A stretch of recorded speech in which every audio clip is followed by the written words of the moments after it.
purpose. If you're aware of the church calendar, then you're aware that today is Palm Sunday. And of course, we all know what that means. And for 10 years, I have made it my purpose to always have Palm Sunday as a sermon topic. But I want us to look at Palm Sunday in a very different way today.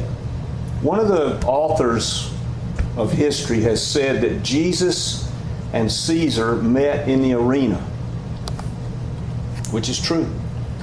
And Jesus won without ever lifting a sword. Now, when Jesus came into Jerusalem on that Palm Sunday, the expectation of the Jewish people was that he was coming in to throw the Roman yoke off, to conquer the Romans, to reestablish Israel as the navel of the world, so to speak, in their minds. That would be the center of the world once again, because this would be the place where God's theocratic kingdom would be. And that's not exactly how it worked out. However, they weren't that far off, because Jesus did win. He did. Let's look at this text today and see what it would teach us. And I'm going to begin reading in 13 verse 8 of Romans. Let no debt remain outstanding except the continuing debt to love one another. The one who loves has fulfilled the law. The commandments, you know them: do not murder, do not commit adultery, do not steal, do not covet. Whatever other commandment there might be are summed up in this one rule: love your neighbor as yourself. Love does no harm to its neighbor, therefore love is the fulfillment of the law. And do this, understanding the present time, that the hour has come for us to wake up from our slumber, because our salvation is nearer now than when we first believed. The night is nearly over. The day is almost here. So let us put aside the deeds of darkness and put on the armor of light. Let us behave decently as in the daytime, not in orgies and drunkenness or sexual immorality or debauchery or in dissensions and jealousy. Rather, let us clothe ourselves with the Lord Jesus Christ and not think about how to gratify the desires of our sinful nature. Okay, we're in this room today, and everybody, if you were to ask anybody and say, what do you think about the fact that Jesus has paid the debt? And we would say, that's a good thing. But he didn't pay all of the debts. There's one debt that we're left with, and that is the debt that we owe each other and this world. We owe a debt. All of us in this room, whether we think about it that way or not, we are debtors to love people. Period. Now, I know that for a lot of us, we get into all kinds of mental places about politics and mental places about racial differences and economic differences and everything else. The Bible doesn't give us, we're Americans and we have rights. The Bible does not give us rights. The Bible gives us commands. That's just the way it is. And we are commanded to love. As a matter of fact, we are in debt to love. Now think about what that means. I don't know if you've ever been in a place where you owed somebody some money. Have you ever owed anybody money? Don't raise your hand, but have you ever owed anybody money? Think about that moment where, say, a period of time has passed wherein you know you owe somebody, and you walk in, you catch them in Walmart. You're standing there loading your wagon, they're loading their wagon, and you know that you owe them money. How does that feel? Okay, we owe God to love people. Period. Think about if we could walk around in this world with the same mindset that we have, like if I owed Al and I met Al in Walmart, if we walked around thinking about the fact that we owe other people to love them, not for our sake, but for Jesus' sake. I mean, the first, Paul, he looks back to the Ten Commandments here and he starts to list them off. And you'll notice the ones that he lists, they are the horizontal commandments. Now, if you look at the Ten Commandments, the first half are vertical. They're between you and me and God. And then the second half are the ones that are horizontal. Paul chooses the second half to list them off. The first half are the ones upon which the second half rest. I don't think it's possible for humanity to really love humanity unless humanity first loves God. I don't think it's possible. We might be nice people. We might be generous in some way. We might have some of those things about us, but we're not going to really love people unless we've loved God first. So let's just do a little logic. I love logic. Modal Western logic is one of my favorite things in the world to apply to any question like this. So let's all put on our lab coats and become modal Western logicians here this morning. If we really loved people, which parts of the law would there be any problem in obeying? If we really loved the way that God is commanding us to love people here, which parts of the law would be a problem for us? None. It would all be very easy for us if we loved this way. So the fact that we find the law difficult, the Ten Commandments, I'm not talking about the 603 other precepts about not mixing fabrics and things like that. I'm talking about the ones that stand still today. The reason we find them hard is because we don't love people in the way that God is commanding us. Which is visible. As you and I walk through this world, just everywhere, wherever we are, down at the Jiffy store, wherever we happen to be, or in our own homes, which one of the things about us being called as believers is visible? That we love God? Who can see that? I mean, is it something, do we wear a badge? Is there a LED thing like a hat with a blinking light that we're supposed to get when we become Christians? None of that. We look just like everybody else. The only thing that people can see in us is the fact that we love other people. And this love goes beyond just a flutter of the heart and some kind of friendly feelings, warm feelings. It goes far beyond that. So, Paul follows this little command series up with the notion that I don't think, I can't say I take it that seriously because I don't, that time is fleeting. I think every year that passes, we start to think about it a little harder, that there's a short bit of time, that the time behind where we are in our present life is much longer than the time that's ahead. I think we start to feel that, but still we don't have that sense of urgency with regard to the fact that time is short. Paul is speaking here, and I don't know if you're aware of this or not, but in the New Testament, when you read places in Paul where he talks about the coming, that Jesus is returning, the expectation of the New Testament era, the church's expectation was that Jesus would return in their lifetime. That didn't happen. So that means we have to read these words in a very different way. There is a sense of urgency about us. John chapter 2 indicates that we've been in the last days for 2,000 years. 1 John 2. So the last days are here. And this idea that Paul uses, I don't know if you're aware of this or not, there are two words for time in the New Testament. One is chronos, from which we get our word chronometer or chronological. It's just count the time. What time is it now? It's 11:35.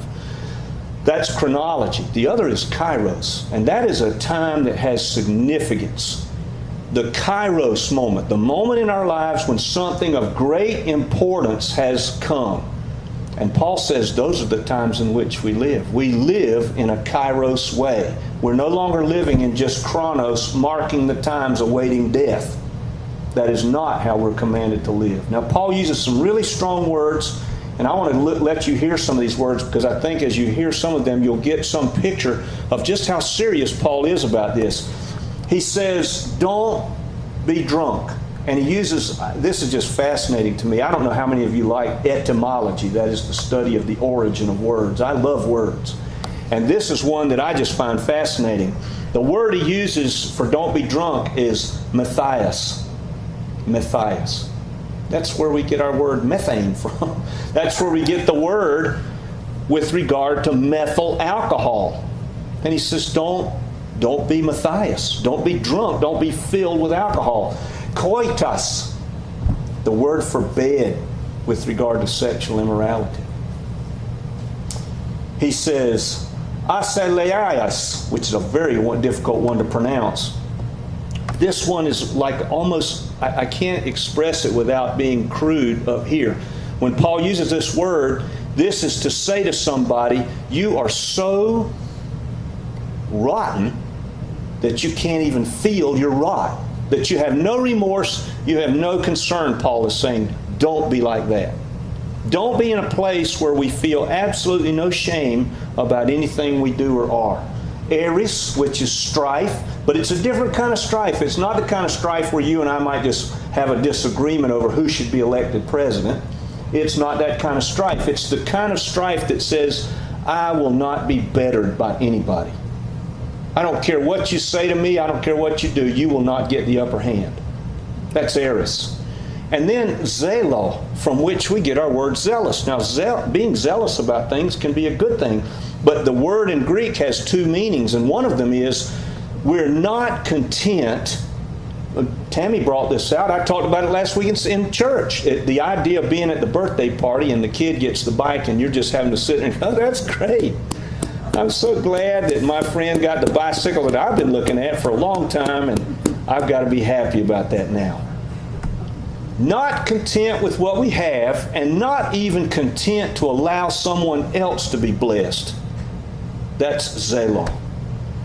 Now, Paul takes all of these things and sums them up. And he sums them up in a very interesting way. He sums them up this way. He uses the term with regard to being clothed. Now, I come to church and I wear this, I call it a uniform, every Sunday. I don't wear the uniform on Wednesdays. I come a lot looser on Wednesday night. But on Sunday morning, I wear the uniform. I do that intentionally. Everybody in this room, when we have a certain thing, let's just say, for instance, we're going for a job interview. Well, you're not going to show up there with the jeans that you spilled the bleach on, with the holes that are rotted out up on your thigh someplace, or shoes that stink or all ragged. You're going to go dressed to meet that occasion. You're going to go with clothing on that says something about you that you want said, right? Appropriate clothing. Well, think about it. I mean, is that not a great analogy for you and me? We're supposed to go around in this world clothed with Jesus. Why? I'm going to say so we'll be presentable to God. So we'll be presentable to Him. And that there'll be something about us that people will see and say, I want to be like that. You may not know this name. There's a man by the name of Lewis Lowes. Lewis Lowes. From 1920 to 1941, he was the warden of Sing Sing prison. Remember the Three Stooges? They always had some moment during the Three Stooges where they would say, you're something about Sing Sing. Very famous prison, very hard prison. Lewis Lowes and his wife were believers and very committed ones, and he became the warden of Sing Sing. When he got there, he saw that all of the inmates were being treated as animals. And he said, well, if we're going to treat them as animals, when they get out, they're going to be animals. So maybe we need to start treating prisoners as human beings for whom Jesus died. And so he did. He instituted all kinds of reforms. Yes, prison is a punishment, but these aren't animals. They're people who have fallen into something, they've gotten caught, and now they have a price to pay society, but they are not animals. He brought in sports equipment. He brought in basketball goals. He brought in baseball equipment. He brought in football equipment. He brought in books. Set up a library so that some of these inmates who were only going to be there 4 or 5 years could get out and during that 4 or 5 years do something so that when they left there they weren't animals. Tremendous effect on the prison, but that's the smallest effect. The bigger effect was through his wife. His wife, they had 3 small children. I mean, one an infant and 2 others, toddler and then a small child, when they first got to Sing Sing as warden. And the warden's home was right off the campus. I mean, it was right there. You could look out of the gate of Sing Sing and see the warden's house. His wife would bring their children to the prison multiple times a week. She would bring them there. They would talk with the prisoners. The children would. The wife would. Now think about what this would mean. In our day, we would be aghast at somebody bringing their small children into a prison environment for any reason. What might the prisoners do? But she did. So for 16 years, she brought them. And during that 16-year period, they would come to all the sporting events. When the prisoners were having a football game, baseball game, whatever they were doing, the children would be there. They would eat with them. All of this, all during this time for 16 years, she brought those children and herself to the prison because Jesus died for them too. Well, one night she was driving home and she crossed a wooden bridge, which was a common thing in that time of history, that bridges would be wooden. Drove across it. It was snowing. And a car went off into the ditch. No injury. Everything was fine. She was fine. She got out of the car and thought, well, I'll walk back. She just passed some dwellings and I'll get some help and everything will be all right. And when she crossed the wooden bridge, she stepped through a board and she fell and it broke her leg. No problem with that. That's not a life-threatening thing. The unfortunate thing was she was not dressed for it and she died on that bridge that night of hypothermia. So the next day, here this mother is of small children relatively, although now one of them was almost grown. All these years invested with these prisoners. The next day, Louis Laus didn't show up for work, and the prisoners recognized it, and they gathered at the gate, and then they saw him walking toward the gate, and they knew something was wrong. And sure enough, they found out. Well, 1,000 prisoners were just brokenhearted over the fact of this woman's loss. And they asked for permission to go to Louis Laus' house and see her the one last time. They had already set her up, she was ready for viewing and that sort of thing. And Louis Laus said this to them as he stood at the gate. He said, "You are on your own." He said, "You can go and you can see my wife. The only thing I ask is that this evening you report for roll call." And to a man, 1,000 prisoners went to the home, waited in line, and every one of them came back. Why did they come back? Because somebody had loved them in the same way that God loves you and me, and in the same way we're commanded to love people. It changes hearts. It changes hearts. 20 or so years before Paul writes this, Jesus said to his disciples, "How will people know that you belong to me? Because you love each other." They won't know otherwise. They're not going to know. And Paul gave these words, and Jesus gives these words. They gave those words at a time in which the idea of the other, there was a word that was used for other. It was heteros. Heteros, from which we get heteronomy. The other. The word was used as a synonym between stranger and enemy. It was the same word. He's speaking about a love that goes out to people who otherwise might be an enemy. That we're to love that way. Are we in this room today as dependable as the prisoners? Are we as dependable as Louis Laus in showing the love toward the unlovable that Jesus has for the unlovable? And I just say this to us today as the challenge. Are we anxious to have God bring to us the opportunities to love people who are unlovable? Do we want it? Kind of like what Tammy talked about in Sunday school today. She was saying to us, these are the things in which God would have us live. That's fine. We hear that every Sunday. That's not the question. The question is, do we want it? Do we want it? I promise you that if we ask God to give us those opportunities to love the unlovable, they will come. They will come. And the question for us is, will we respond to them in loving people? I don't know where everybody is today, but if there's anything I've said about which you have a question, you want to speak with me after the service, I'll stay as long as it takes. Let's close today's service in prayer.